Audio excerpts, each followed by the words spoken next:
Hello বন্ধুরা, আমি টুমকি চলে এসেছি। দেখো আজকে কড়াইতে তেল দিয়ে দিলাম, তোমরা দেখতেই পাচ্ছ। আজকে ভেন্ডি কেটে রেখেছি, রুটির সঙ্গে ভেন্ডি ভাজা করব, সকালের টিফিন। তাই কালো জিরে ফোড়ন দিলাম, আর কাঁচা পাকা লঙ্কা অনেকটাই ছিল ঘরে, তাই কাঁচা পাকা লঙ্কাগুলো কেটে রেখে দিয়েছি। তাই কালো জিরে কাঁচা লঙ্কা ফোড়ন দিয়ে আমি ঢ্যাঁড়সটা ভাজবো। বেশি মশলা দেব না, নুন হলুদ আর অল্প করে মিষ্টি, ব্যাস। আজকে প্রচণ্ড গরম পড়েছে, এতটাই গরম পড়েছে মানে কি বলবো আর।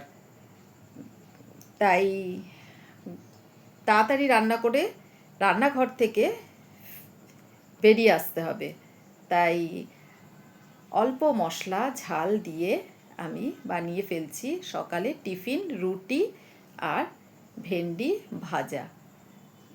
নুন দিয়ে দিলাম, হলুদ আর নুন আর মিষ্টি, আর কিছু না। তারপরে রুটি করতে হবে, তারপরে মাছ করতে হবে, ডাল করতে হবে। বন্ধুরা, অনেক কাজ থাকে রান্নাঘরে। তারপর শুধু রান্না না, তারপরে তো আছি রান্নাঘর পরিষ্কার, যেটা আমার মানে কি বলবো আর, অনেক অনেক পরিশ্রম। আজকে তো প্রচণ্ডই গরম পড়েছে, দেখো। এবারে ঢাকনা চাপা দিয়ে দিয়ে দেবো, 5 মিনিট বাদে আবার একবার ঢাকনা খুলে দেখাবো। দেখো 5 মিনিট হয়ে গেল, আবার ঢাকনা খুলে দিলাম। এবারে নিচ উপর করে দেব। অনেকটাই সেদ্ধ হয়ে গেছে, বেশিক্ষণ লাগে না, 10 মিনিটে মোটমাট কথা হয়ে যায় ঢ্যাঁড়স ভাজাটা। রুটির সঙ্গে খাওয়া খেতে খুব ভালো লাগে রুটির সঙ্গে। আর রুটির সঙ্গে দেখবে একটু ভাজা খেলে ভালো লাগে, বেশ ঢ্যাঁড়স ভাজা, আলু ভাজা,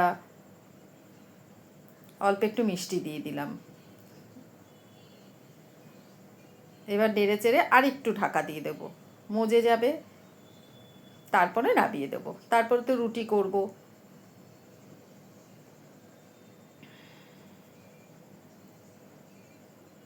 বন্ধুরা, তোমরা যদি এরকম নিত্য নতুন রেসিপি চাও, তাহলে আমার চ্যানেলে লাইক কমেন্ট শেয়ার করো, আর কমেন্টে জানিও। তোমাদের কমেন্ট পেয়ে আমি টুমকি অনেকটাই খুশি হই। তোমরা অনেক ভালো ভালো কমেন্ট করো, যেটা ভালো লাগে।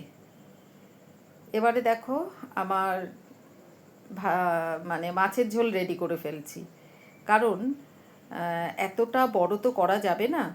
তাই ঢ্যাঁড়সটা তো আমার হয়ে গেল, লঙ্কার গুঁড়ো দিলাম। আমি প্রথমে না, আমি তেল দিয়েছি, কালো জিরে ফোড়ন দিয়েছি, আজকে বোয়াল মাছ করব। তাই ভাজা ভাজা মতন হয়ে গেল। টমেটো আর পেঁয়াজ আগেই দিয়েছিলাম, তারপরে একে একে গুঁড়োগুলো দিচ্ছি, জিরের গুঁড়ো আর লঙ্কার গুঁড়ো অল্প অল্প দিচ্ছি, আর হলুদ গুঁড়ো। এবারে ভালো করে কষিয়ে নেব, অল্প একটু জল দিয়ে দেবো। মাছ বোয়াল মাছ দেখতেই পাচ্ছ, ভালো করে কষিয়ে নেব, অল্প একটু জল দেবো। এবারে মশলাটা একটু কষিয়ে নিচ্ছি, তারপরে মাছটা দেবো, কারণ মাছটা, এই মাছ বোয়াল মাছটা খুব একটুখানি নরম হয়।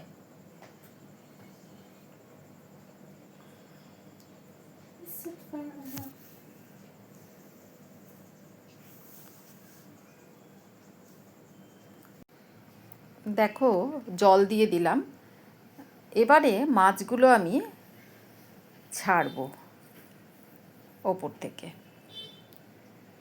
এরকমভাবে মাছ করলে পরে মাছগুলো মানে কি বলবো, ভাঙেও না। আর কাঁচা অবস্থায় মশলাটাও তো কষিয়ে নিয়েছি, বেশিক্ষণ লাগবে না, কারণ অতিরিক্ত মাছ যদি আমি মশলাতে নাড়াচাড়া করি খুন্তি দিয়ে, তাহলে কিন্তু মাছ ভেঙে যাবে। এই মাছ কিন্তু খুব নরম, আলতো আলতো হাতে নাড়াতে হয়। বন্ধুরা, দেখতে পাচ্ছ তো, আর টুমকির পাশে থাকো। দেখো কত সুন্দর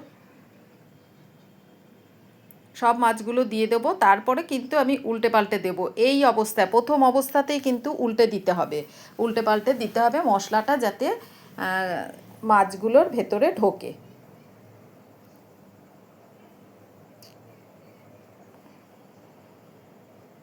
যে যেরকম মশলা খাও যতটা পরিমাণে, আরেকটু মশলা দিলে ভালো হয়, কিন্তু আমি দিই না, কারণ আমার শাশুড়ি মা বোয়াল মাছটা খুব ভালো খায়, উনি মশলাপাতি বেশি খায় না, মাছটাই তুলে নেয়, কিন্তু ঝোল বেশি খাবে না উনি, একটু কষা কষা খেতে ভালোবাসে। বন্ধুরা তোমরা তো জানোই,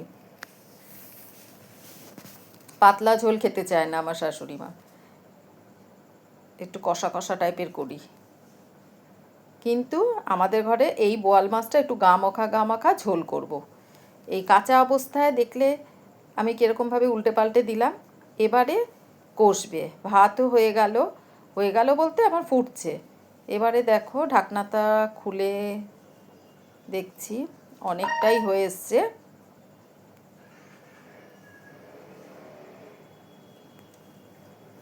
এবারে আলতো আলতো করে নাড়ছি।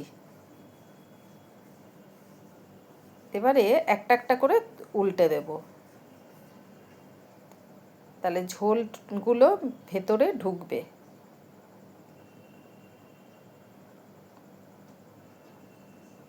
এই মাছ ভীষণ তৈলাক্ত মাছ, এই মাছের থেকেও কিন্তু তেলটা অনেকটাই বেরোয়।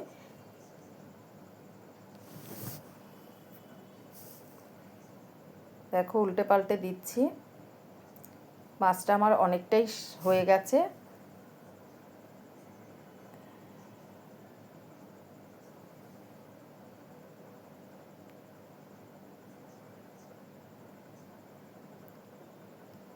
বন্ধুরা তোমরা যদি এরকমভাবে খেতে চাও তাহলে এরকমভাবে মাছটা তোমরা মশলাটা মাখিয়ে দিয়েও করতে পারো, আর আমি এরকমভাবে করলাম, আমিও মাখিয়ে দিয়েও করি, তেল গরম করে দিয়ে তারপরে বসাই।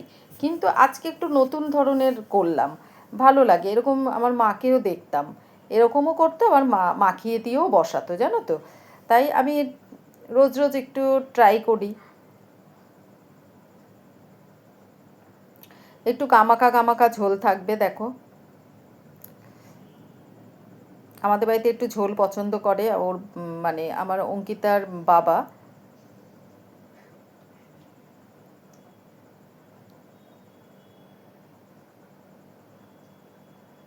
বেশি জল দেব না, গরম জল দিই। এবারে দেখো হয়ে গেল, মানে একটু পরেই আমি মানে নাবাবো, এখনো পর্যন্ত নাবাইনি। দেখো শুক্তোটা করেছি, শুক্তোটা আর কি রোজ রোজ দেখাবো, শুক্তোটা করেছি আজকে। ডাল হয়েছে, আর কালো জিরে ফোড়ন দিয়ে ডাল করেছি, আর এইদিকে মাছটাও আমার এবারে রেডি হয়ে গেছে। এবারে আমি আস্তে আস্তে নামিয়ে দেব। আমার এই ভিডিওটা যদি তোমাদের পছন্দ হয়ে থাকে তাহলে প্রচুর লাইক কমেন্ট শেয়ার করতে ভুলো না, আর পাশে থেকো, যেরকমভাবে পাশে আছো আমি জানি তোমরা আছো আমার পাশে, ওরকমভাবেই থেকো।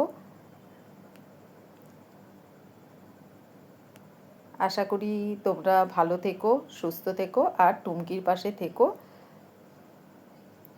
গ্যাসটা নিভিয়ে দিলাম, আমার রান্না হয়ে গেছে, মাছ রেডি হয়ে গেছে। দেখো এবারে ঢেলে রাখবো মাছটা। বেশি টাইম নেয় না এই মাছ। হয়ে গেছে আমার মাছ রান্না। দেখো থালায় ঢেলে রাখলাম, থালাতে ভাঙবে না। বন্ধুরা দেখো তোমরা এরকমভাবে করে খেও, প্রচুর প্রচুর প্রচুর ভালো লাগবে।